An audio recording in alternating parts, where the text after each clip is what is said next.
अपने बच्चों, दोस्तों, अनुपम पाठशाला में आपका हार्दिक स्वागत है।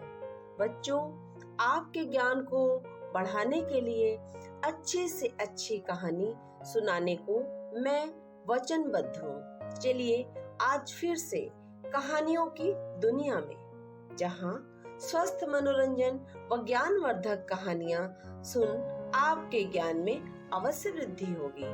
पर एक बात मैं फिर से कहूंगी कि अगर आपने मेरे चैनल को सब्सक्राइब, लाइक और शेयर नहीं किया है तो अवश्य कर दीजिए और बेल आइकन अवश्य दबा दीजिएगा ताकि मेरी सभी नोटिफिकेशन आपको मिलती रहे।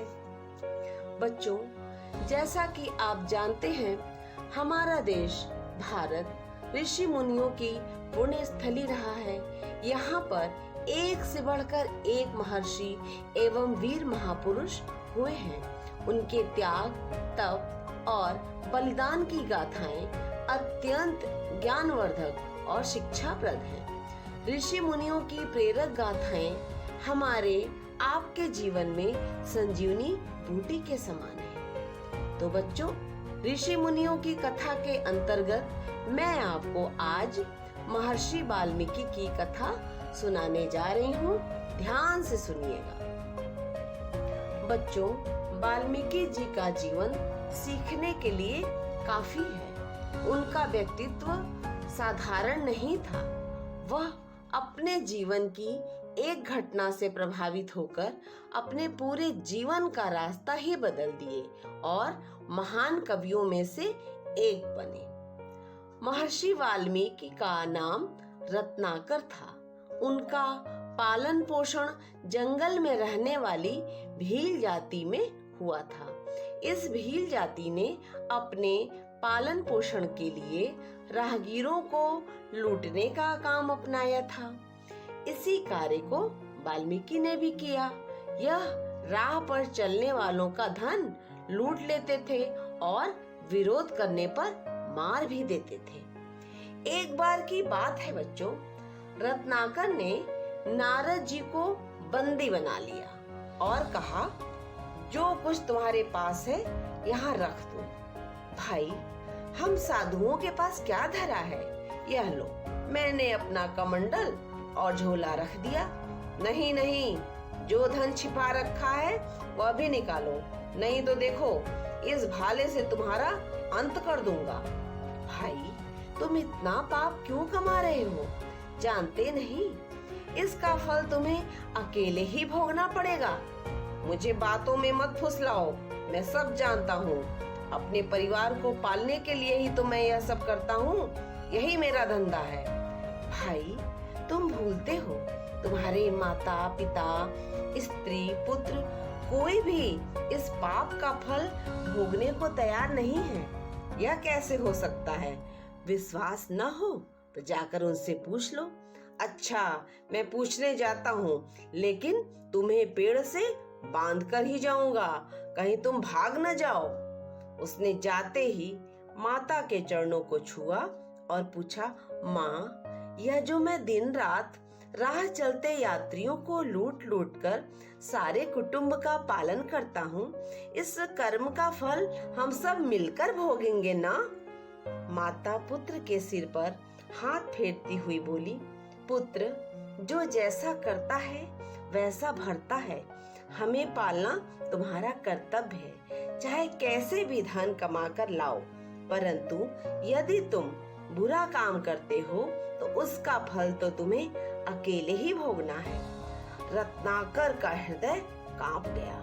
उसने एक एक करके स्त्री, पुत्र सभी से यह प्रश्न पूछा, परंतु सभी का उत्तर यही था। यह सब सुन डाकू की आंखों से आंसुओं की धारा उमड़ पड़ी। डाकू कौन बच्चों?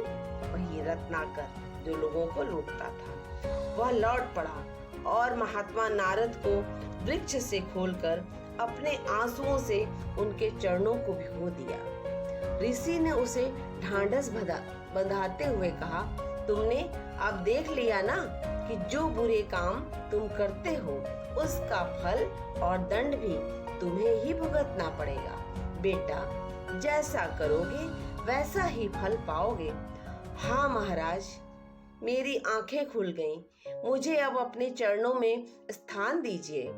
पुत्र, तुम परमात्मा के पवित्र नाम के जप का अभ्यास करो। इससे धीरे धीरे तुम्हारे पापों का मैल धुल जाएगा और तुम परम दयालु पिता की कृपा के अधिकारी बन जाओगे। उसी स्थान पर आसन लगाकर रत्नाकर वर्षों तक प्रभु की भक्ति में लीन रहा।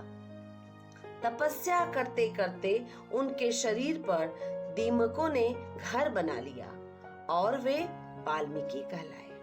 पाप धुल गए, वह डाकू से ऋषि बन गया।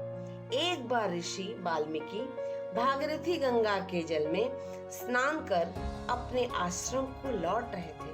उन्होंने देखा कि एक क्रौंच पंछियों का जोड़ा जंगल में खेल रहा है।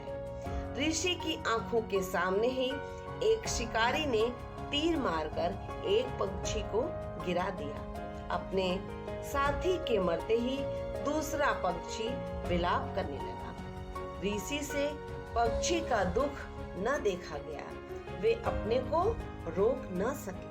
उनके मुख से निकल पड़ा, ए शिकारी, जा, तेरा सत्यानाश हो। कुछ समय बाद ही ऋषि वाल्मीकि के मन में पछतावा होने लगा कि क्यों उन्होंने शिकारी पर क्रोध किया। वे इस चिंता में ही अपने आश्रम में आ विराजे। उसी समय महर्षि ब्रह्मा उधर से आ पहुंचे। ऋषि वाल्मीकि ने उनका जलपान आदि से पूरा सत्कार किया। ऋषि वाल्मीकि को उदास देखकर ब्रह्मर्षि ब्रह्मा ने कारण पूछा। वाल्मीकि ने पंछी की मृत्यु और शिकारी को क्रोध में शाप देने की कहानी सुना दी। यह सुनकर महर्षि ब्रह्मा ने सोच विचार कर कहा, वाल्मीकि, यह जो कुछ हुआ है ठीक ही हुआ है।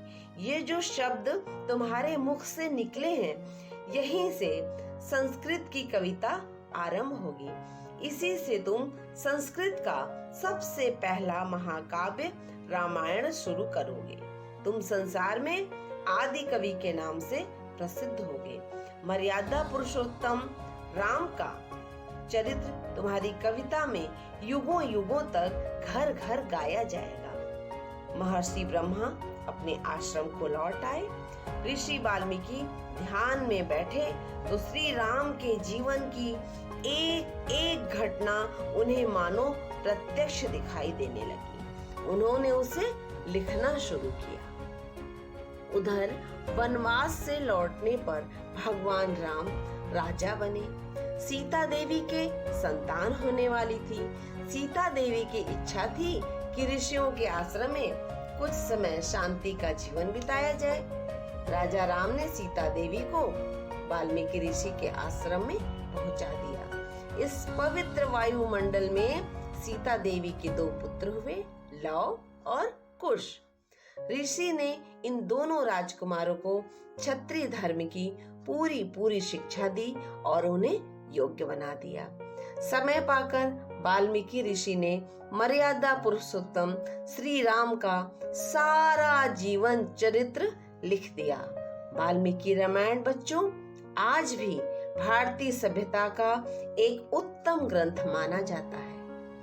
कानपुर के निकट बिठूर ग्राम में गंगा के किनारे आज भी इस ऋषि वाल्मीकि की तपोभूमि के चिन्ह मिलते हैं। वहाँ सहस्त्रों नर नारी प्रतिवर्ष अपनी श्रद्धांजलि भेंट करने आते हैं। तो बच्चों, ये रही लुटेरा कैसे बना महाज्ञानी महर्षि वाल्मीकि की कहानी। तो बच्चों, आपको ये कहानी कैसी लगी हमें आप कमेंट बॉक्स में अवश्य लिखकर बताइएगा। मिलते हैं बच्चों अगले वीडियो में एक नई जानकारी के साथ। तब तक के लिए धन्यवाद।